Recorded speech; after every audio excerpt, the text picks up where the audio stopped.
አሰላሙ አለይኩም ወራህመቱላሂ ወበረካቱሁ። ውድና የተከበራችሁ ተመልካቾቼ እንዴት ናችሁ? ሰላም ናችሁ ሆይ?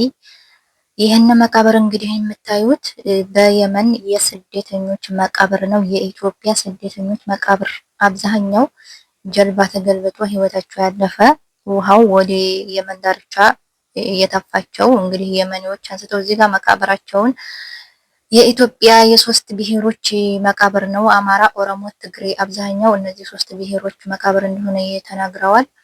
እዚህ ጋር ይህንን ቪዲዮ እንግዲህ እንደዚህ እየጎበኙ እየቀረጹ ያሉት የመን ውስጥ የሚገኙ የኤምባሲ አባላት ናቸው። ምክንያቱም ሰሞኑን እንግዲህ በሀና ጉዳይ በተፈጠረው ነገር ያው የመን ውስጥ ያሉ ኤምባሲዎችም ትንሽ እንቅስቃሴ እያደረጉ ነው ማለት ነው። ሌላኛው ደግሞ በጥይት ህይወታቸው ያለፈ ናቸው። የዛሬ ዓመት አካባቢ ካስታወሳችሁ 2025 ላይ አሜሪካን ባደረሰው የከባድ መሳሪያ ጥቃት ብዙ ኢትዮጵያኖች ህይወታቸው እንዳለፈ ብዙዎች ደግሞ ቆስለው ሆስፒታል እንደገቡ እኔ ራሱ ቪዲዮ ሰርቼ ነበረ።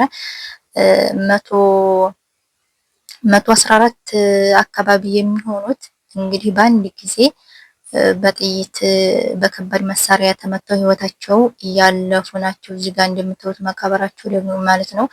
እና ደግሞ ማርች ላይ የዛሬ ወር አካባቢ ማለት ነው 2026 ሁለት ጀልባ ተገልብጦ ማንነታቸው ያልታወቀ የህይወታቸው ያለፉ እንዲሁም ብዙ ስደተኞች ናቸው ማለት ነው። እንግዲህ ከአንድ ወር በፊት ሁለቱ ጀልባ ተገልብጦ ህይወታቸው ያለፉት ሲመስለኝ እና ሐሙዲ ጋር ምናምን ያለፉ ናቸው። አንደኛው ጀልባ ወደ የመን ሲገባ ነው። አንደኛው ጀልባ ደግሞ ወደ ኢትዮጵያ ተሳፋሪዎች ኢቃማ ለማውጣት ሲሄዱ ህይወታቸው ያለፉ ነው ማለት ነው። ኢና ሊላሂ ወኢና ኢለይሂ ራጂዑን። ያሳዝናል ወላሂ። እዚህ ጋር እንግዲህ ይሄ ሁላ መቃብር የስደተኞች ነው። ያልፍልናል ብለው ባህር አቋርጠው ሳኡዲ ለመግባት ነበር አላማቸው። ነገር ግን ግማሹ የጥይት ቀለብ ነው፣ ግማሹ ደግሞ የአሳ ቀለብ ነው። ማንነታቸው ጭራሽ አይታወቅም አብዛኛዎቹ ማለት ነው። ማስታወቂያ ያላቸው የተወሰነ ወረቀት፣ ስልክ ቁጥር የያዙ ምናልባት ቤተሰቦቻቸው እንትን ብሎ ይሆናል። እንግዲህ እዚህ ጋር እንደምታዩት አጥንታቸው ተለቃቅሞ ምናምን የተቀበሩ ናቸው። ወላሂ ያሳዝናል። ግን የኢትዮጵያኖች ስቃይ እኔ እንጃ ሳስበው ወላሂ ላዚም ከሁሉም ሀገራት የተለየ ይመስለኛል። የኢትዮጵያኖች በየበረሃው መርገፍ መቼስ የሰው ልጅ የተፈጠረው ለመሞት ነው። አጀሉ ከደረሰ የትም አይቀርም፣ ማንም የሚቀር የለም እዚች ምድር ላይ። ነገር ግን የኢትዮጵያኖች ይገርማል። ግማሹ በሀገር በጦርነት ግማሹ ደግሞ እዚህ ጋር የጥይት ቀለብ፣ የአውሬ ቀለብ፣ የአሳ ቀለብ። ግን አያሳዝንም የምር?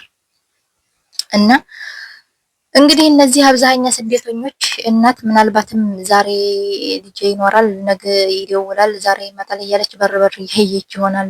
አብዛኛው ቤተሰቦቻቸው ያልታወቁ ስለሆኑ ማለት ነው። ግን እንደዚህ አይነት ነገር የምር ለቤተሰብ የሚከብድ ነገር የለም።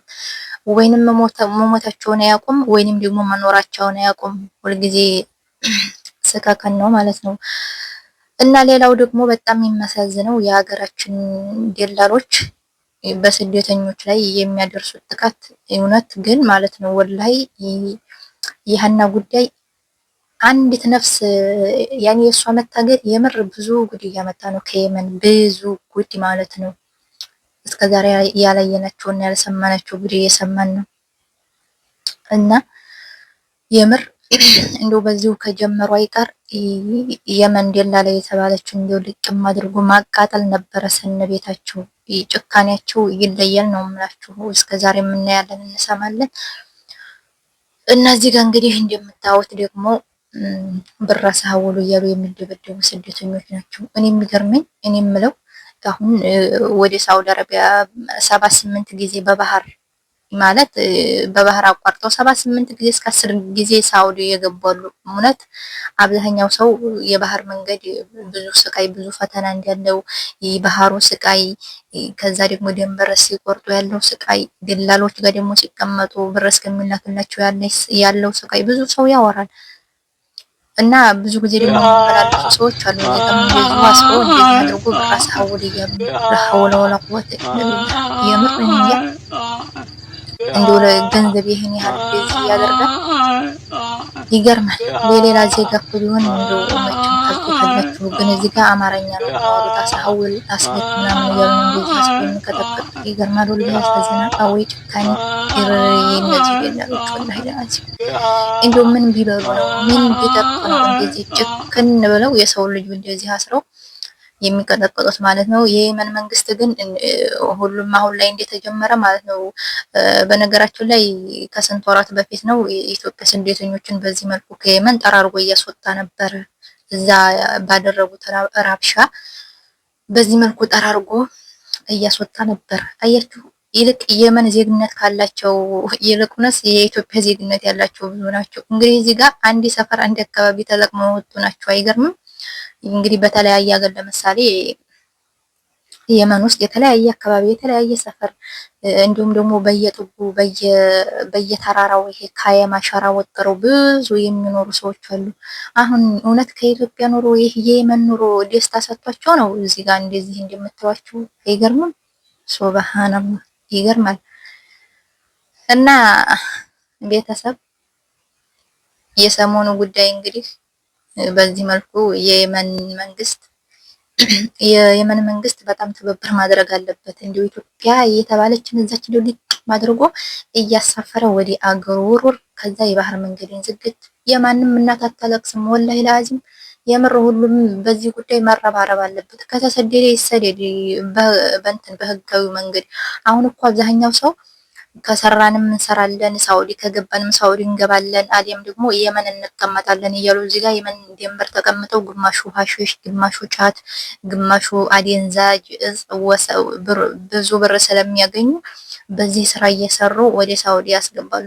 ወደ ሳውዲ ሲያስገቡ ደግሞ ከተያዙ አስቡት፣ ከባድ ቅጣት ነው የሚያገኛቸው። በእንደዚህ አይነት ስራ ተሰማርተው ከተያዙ የመኖች ያስረክቧቸዋል። ሀበሾች አሁን ለምታዩቸው የመን እንግዲህ ስራ ፈተው እንትን ላሉት ያስረክቧቸዋል። እነሱ ደግሞ ብር ነው መችስ ተሸክመው ወደ ሳውዲ ድንበር ለማስገባት ድንበር ይቆርጣሉ ማለት ነው። በዛ ሰዓት የሳውዲ ድንበር ጠባቂዎች ከያዟቸው ካላስ ከባድ ቅጣት ነው። እና እንዲሁ የኢትዮጵያ መንግስት አሁን ላይ የኢትዮጵያ መንግስት ነው እጁን ማስገባት ያለው። እስካሁን እኮ መንግስትም አይደለም ምንም አይደለም። እነዚህ ታዋቂ ቲክታከሮች በሀና ጉዳይ የተነሳ ናቸው ይሄንን ነገር ይሄ መረጃ እንዲወጣ ያደረጉት። አሁን ግን ይህ ሁሉ ህዝብ ደግሞ ፍትህ ጠይቆ ድምጽ ሆኖ ማለት ነው የኢትዮጵያ መንግስት ኤምባሲዎች ምናምን ሳውዲ አረቢያ ያሉ ኤምባሲዎችም ኢትዮጵያ እንደዚህ የመንግስት ቅጥረኞችም ሁላቸውም ተረባርበው ከየመን መንግስት ጋር ተዋውለው ማለት ነው የየመን ውስጥ ድንበር ውስጥ በቃ ሁሉንም መፍስ አድርገው እያሳፈሩ ወደ ሀገራቸው መወርወር፣ ከዛ የባህር መንገድ መዝጋት።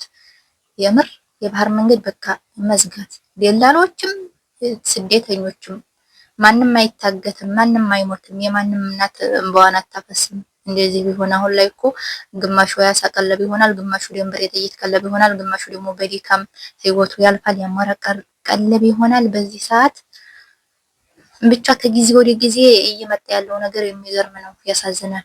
ቤተሰብ የዛሬው ቪዲዮ ይሄንን ይመስላል። እንግዲህ ሰሞኑን ተስፍሽ ሐረርጌ ቴሌግራም ላይ ጀጎል ማነው ስሙ ጀጎል ቴሌግራም ጀጎል ብላችሁ ትናንትና እኮ እንትን ብያላችሁ ነበር ብዙዎቻችሁ ቴሌግራሙን ስትሉ ነበር። ገና ከመጀመሪያው ከቪዲዮ መጀመሪያ እስከ መጨረሻ አለ ጀጎል የሚለውን በቢጫ ጽሁፍ የተጻፈውን ሰርች አድርጋችሁ የቴሌግራሙን ግሩፕ ተከታተሉ። ቀጣይ እንግዲህ ብዙ ነገር እየተሰራ ይገኛል ከየመን ወታደሮች ጋር።